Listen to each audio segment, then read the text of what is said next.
Atau yang nomor dua itu. Ini sering dikatakan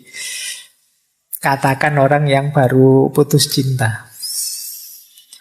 Aku tidak membencimu karena engkau tidak cinta padaku, tapi aku membenci diriku yang masih saja mencintaimu. Ya, itu kan ini kalimatnya orang yang baru diputus kan banyak yang seperti ini. Ya, engkau tidak mencintaiku hakmu, tapi kok aku tidak bisa ya. Ini kan gaya stoik kan gini. Aku tidak bisa benci kamu yang tidak cinta lagi padaku karena itu di luar kontrolku. Tapi kok aku tidak bisa ngontrol hatiku biar menghilangkan cintaku padamu. Benci aku pada diriku ini. Kalimat ini menunjukkan self-hatred tadi. Jadi pokoknya aku itu jelek karena tidak bisa menghilangkan cinta padamu.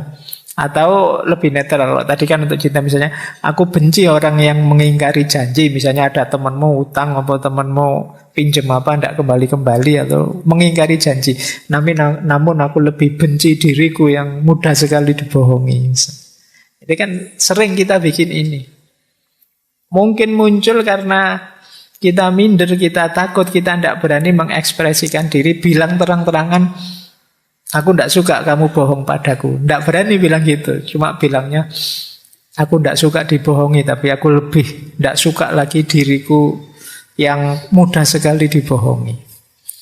Nah, gaya-gaya kayak gini kan sering kita pakai dalam pergaulan.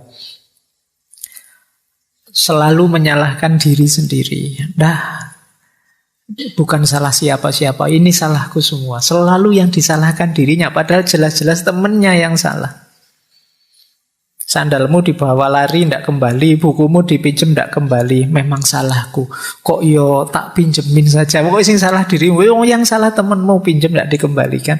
Yang disalahkan dirimu. Ini kalau tidak hati-hati terakumulasi jadi self-hatred. Kamu memandang dirimu sangat kecil. Ada lagi yang bilang misalnya, tidak ada lagi orang yang peduli padaku. Nah, ini juga self-hatred. Dua yang terakhir ini agak tricky maknanya, tapi kalau tidak hati-hati juga jatuhnya bisa self-hatred. Aku kan bukan orang penting. Tidak ada aku toh ya semuanya jalan. Aku tidak hadir juga tidak apa-apa kok, yang lain banyak yang bisa kok. Ini harus hati-hati. Bisa saja jatuhnya mengecilkan diri sendiri. Siapalah aku. Misalnya kalian mau ngaji ini, saya tidak datang juga sudah banyak yang datang kok. Dan juga tidak ada yang peduli saya yang datang apa enggak.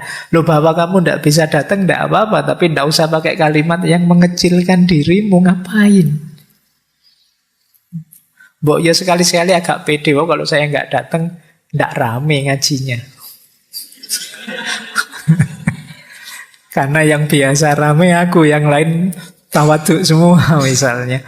Nah ini biasa saja berpikir, nggak harus sambil mengecilkan dirimu. Ya wajarlah sekali-sekali kamu nggak hadir ngaji misalnya. Tapi nggak harus dengan mikir, aku nggak datang pun acara tetap lancar kok. Nggak ada aku pun jalan kok. Enggak.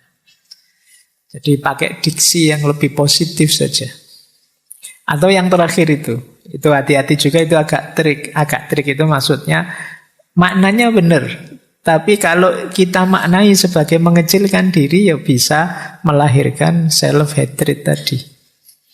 Misalnya kalau ada orang menghinamu, sadarilah bahwa sebenarnya hinaan itu tidak berarti. Dia hanya tahu sedikit tentangmu. Engkau yang lebih tahu betapa lebih banyak kejelekanmu. Hanya saja aibmu ditutupi oleh Allah. Kan begitu banyak. Ini bagus kalimat ini, kesadaran betapa Allah itu sayang dengan kita, menutupi aib-aib kita. Tapi kalau dimaknai sebagai mengecilkan diri, bahwa aku itu culek, aku itu jahat, aku itu buruknya luar biasa, ini nanti bisa melahirkan self-hatred. Orang yang tidak bersyukur.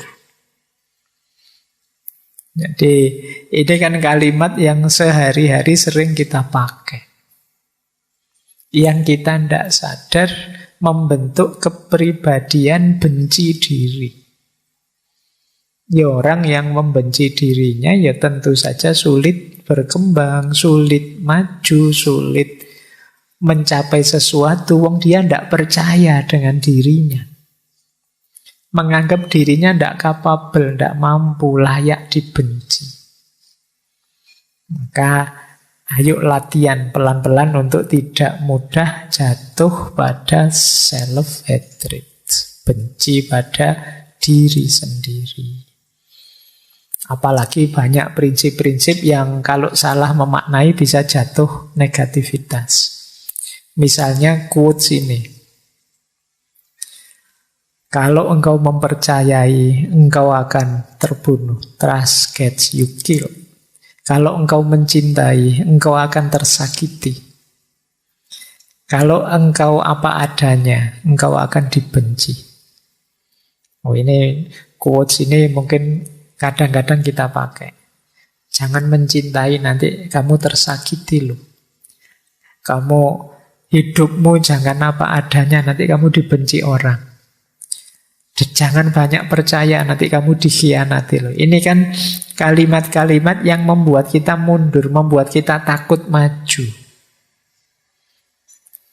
Jadi akhirnya ya kita hidupnya defensif.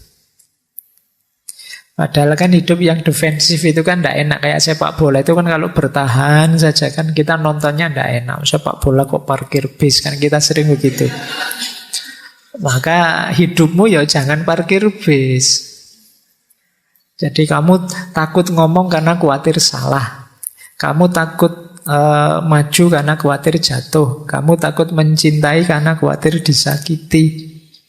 Kamu takut mengekspresikan diri karena khawatir dibenci. Akhirnya kamu tidak ngapa-ngapain. Jadi, ya tidak apa-apa sih kamu mengekspresikan diri. Kalau salah kan nanti ada yang ngingetin. Yang buruk itu kalau sudah diingetin bahwa kamu salah, tidak mau memperbaiki. Ini baru buruk. Tapi jangan tidak ngapa-ngapain. Kalau kamu tidak ngapa-ngapain, tidak ada perbaikan dalam hidup kita. Bagaimana orang bisa ngontrol apakah ungkapan diri kita itu baik atau buruk kalau kita tidak mengungkapkan diri. Jadi maka pertama-tama ayo menata hidup kita, ayo kita cintai diri kita. Tidak mungkin seperti di self-love dulu, tidak mungkin kita bisa mencintai yang di luar diri kita kalau kita tidak bisa mencintai diri kita. Itu teori dasarnya itu. Oke, kita mulai. Saya awali dari perspektif yang agak unik ya, agak berbeda. Tadi agak negatif, tapi ini ada pandangan yang unik. Ada tokoh namanya Laura House. Dia mengklaim dirinya sebagai self-hate coach. Jadi dia nuntun orang, ayo benci dirimu. Tapi cara berpikir dia menarik. Kata dia begini, secara naluriah, kalau bahasa agamanya fitrah, tapi fitrah yang negatif. Kalau seperti Al-Quran itu kan juga banyak menyebut ada beberapa ciri dasar manusia yang negatif. Misalnya, khuliqa halu'a, manusia itu tukang mengeluh. Manusia itu zoluman jahula, sangat zolim dan sangat bodoh. Ini kan penciri negatifnya manusia. Nah, kata tokoh ini, benci diri itu juga salah satu penciri negatif. Manusia itu secara alamiah dalam dirinya pasti punya keraguan, punya ketakutan, dan punya kebencian-kebencian. Dan jangan dikira ini simpel. Inilah nanti yang melahirkan banyak sekali bisnis-bisnis, banyak sekali proyek-proyek, banyak sekali kegiatan-kegiatan yang mungkin biayanya miliaran, triliunan. Mungkin ada lokakarya, workshop, sekolah, guru, psikiater, psikolog. Ini kan beredar untuk ngurusi keraguan kita, ketakutan kita, kebencian kita. Kata Laura House, tapi sudah dilatih sedemikian rupa. Kayak kalian malam hari ini belajar tentang self-hate, benci diri. Kok tetap saja Pak, nanti kalau setelah kembali dari sini ya tetap minder, ya tetap apa-apanya ya tetap. Karena memang faktanya begitu. Suara itu tidak bisa kita bantah karena memang ya benarnya memang begitu. Benarnya memang begitu. Itu diri kita itu memang banyak keraguan, banyak kebingungan, banyak ketakutan. Maka kata orang ini, daripada menyangkal, sudahlah, kamu terima saja bahwa aku ini memang punya gejala membenci diri. Punya kecenderungan ke sana. Dan kata dia, gampang kok kalau kita ingin membenci diri kita itu. Misalnya kata dia, coba kalau lagi nganggur, kamu daftarilah orang yang lebih baik dari dirimu. Mestinya bukumu tidak muat itu sudah. Dalam berbagai aspek. Orang yang lebih cakep dari diriku, ini mesti banyak. Kalau ini paling banyak mungkin. Orang yang lebih pinter dari diriku, ini mesti banyak. Loh, kalian bikin daftar itu kan langsung, iya, alah apa sih aku ini dibandingkan mereka.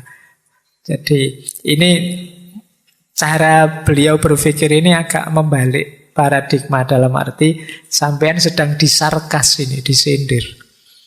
Kalau sedang ingin membenci dirimu, ya gampang. Tiap hari kamu ingat-ingat saja orang-orang yang lebih baik, lebih hebat darimu, otomatis kamu minder, wes. Begitu kamu tiba-tiba, misalnya saya tidak hadir, terus sama teman-teman takmir, sampean aja yang paling rajin ngaji, yuk diganti Pak Faiz di sini. Itu kalau sampean begitu duduk di sini membayangkan, wah Pak Faiz kayak gitu ya, wah saya ndak mampu Pak, saya ndak itu. Karena sampean ngukurnya membandingkan tadi. Coba ndak usah dibandingkan, begitu ada di sini, sampaikan saja sesuai yang sampean tahu, mungkin ndak akan gugup, ndak akan kacau. Tapi karena begitu membandingkan dengan saya, mungkin sejak salam itu sampean ngatur intonasinya Pak Faiz kayak gimana biasanya, kayaknya. Sejak bismillah sampai nanti salam kalian noto itu semua, biasanya malah kacau. Dan terus kalian minder gara-gara itu. Atau yang kedua, gunakan logika, selalu ada yang lebih baik. Kalian punya prestasi apa? Ini bukan apa-apa kok Pak, yang lebih baik banyak. Ini terus begitu. Ya wis, kamu tidak akan jadi orang yang berkembang. Kamu minder terus. Tidak syukur dalam hidupmu meskipun dapat banyak prestasi. Karena cara berpikirmu, cara berpikir yang mengecilkan diri. Ya memang yang disebut faktanya begitu itu, ya faktanya memang banyak prestasi yang lebih baik dari itu. Allah wong cuma juara puisi tingkat kecamatan saja, yang tingkat kabupaten ada loh. Ya begitu kamu mikir gitu kan minder. Wong itu lomba lari tingkat RT saja, yang kemarin tingkat desa ada juga lombanya. Berarti tingkat RT tidak ada harganya. Kalau berpikirnya seperti ini ya, self-hate-mu, kebencian dirimu akan semakin besar. Prestasi apapun. Jadi misalnya kalian sudah lulus kuliah, yang lulus kuliah dari saya banyak, lebih cepat. IP-nya tinggi, yang IP-nya lebih dari saya ada. Lu ini sudah tertinggi Pak, 4 ala yang sama dengan kamu juga ada kok sebelumnya. Terus pokoknya rais, tidak ada itunya. Juara 1 tingkat internasional, ala itu kan cuma simbol saja. Aslinya apa iya begitu. Nah, pokoknya mikirnya gini terus, ya kamu tidak bisa bersyukur. Jadi rasanya kamu kecil terus. Jadi ya memang manusia ada pola dalam dirinya yang kalau dihidupkan seperti ini. Apalagi kalau kita fokus pada yang tidak kita miliki. Sudah juara 1 level internasional, misalnya juara 1 nulis apa gitu. Tapi kan saya tidak bisa Pak juara 1 masak. Ya memang kamu bukan ahlimu, tapi karena kamu mikir ke sana, rasanya kemampuanmu tadi jadi kecil. Sudah enak-enak kamu ranking 1 dalam studimu, kamu malah mikir, tapi saya itu secara sosial tidak terlalu bagus Pak. Ya kamu mikirnya geser ke sana. Jadinya kamu tidak bersyukur. Jadi kalau mau mencari alasan Betapa dirimu itu layak dibenci banyak. Gampang. Jadi kalau ingin membenci dirimu alasannya banyak. Sederhananya kata Laura House itu, wong aslinya memang kamu itu begitu. Yaitu sederhananya, aslinya kamu memang jelek, aslinya kamu memang rendah, aslinya kamu memang kurang prestasi, kan gitu maunya dia. Kalau kita mikirnya hanya ke situ, memang tidak ada manusia yang sempurna. Sejago apapun orang, selalu ada titik di mana dia lemah, tidak mampu, tidak bisa sendiri, dan seterusnya. Seperti minggu lalu waktu kita membahas kesendirian dan kebersamaan. Bahwa banyak orang yang, saya sendirian lebih hebat kok Pak, saya bisa kok sendirian, tidak butuh yang lain. Tidak, saya tidak kesepian, saya asik saja. Dan kamu nganggap bahwa itu tidak ada andilnya orang lain. Padahal kamu bisa sendiri itu karena orang lain bersedia menjauh darimu sebentar. Coba yang lain tidak mau kamu sendiri. Kamu lagi ingin sendiri, temanmu datang. Kamu lagi ingin sendiri, ibumu nelpon. Kamu lagi ingin asik sendiri, tidak iso. Jasanya mereka juga. Nah, ini yang bagian ini namanya bagian sarkasnya. Jadi kamu disindir bahwa kalau kamu mentalitas membenci dirimu, sebenarnya gampang. Ada situasi jiwamu yang mendorong ke sana, tinggal kamu berpikir negatif, melihat sisi negatif saja selesai. Karena memang hidup kita ini tidak hidup yang perfect. Selalu ada titik di mana kita lemah, di mana kita kurang, di mana kita tidak mampu. Selalu ada batas. Kalau itu manusia, karena dia bukan makhluk yang tak terbatas. Baik, jadi dari sini bisa kita sebut manusia punya juga potensi untuk bisa membenci dirinya. Itulah kenapa potensi ini bisa wujud, bisa aktual kalau kita menghidupkannya, dan itu gampang. Jadi jalan kebencian itu gampang. Makanya kan lebih enak membenci, cepat ketemu alasannya. Baik untuk diri sendiri maupun untuk orang lain dari sisi ini ya. Tapi kan ini tidak ideal. Kita punya nilai-nilai yang pastinya nanti tabrakan kalau kita jadi orang yang self-hatred. Baik, kita lanjutkan. Nah, ini pemicunya. Kenapa sih orang itu bisa membenci dirinya? Biasanya yang pertama karena overgeneralization. Overgeneralization itu ya peristiwa 1-2 atau bagian dari hidupmu 1-2 kamu anggap mewakili keseluruhan. Itu namanya overgeneralization. Wong cuma jerawat 3 saja loh, kayak tadi contohnya. Kan bukan berarti seluruh hidupmu terus hancur lebur. Wong cuma jerawat saja kok. Alah, wong ya cuma kuliah saja kok. Itu kan satu bagian dari hidupmu. Seandainya apesnya memang gagal, kan bukan berarti hidupmu juga gagal. Masih banyak sisi hidupmu yang lain.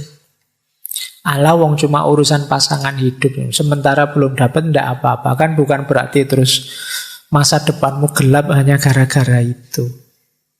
Nikmati saja.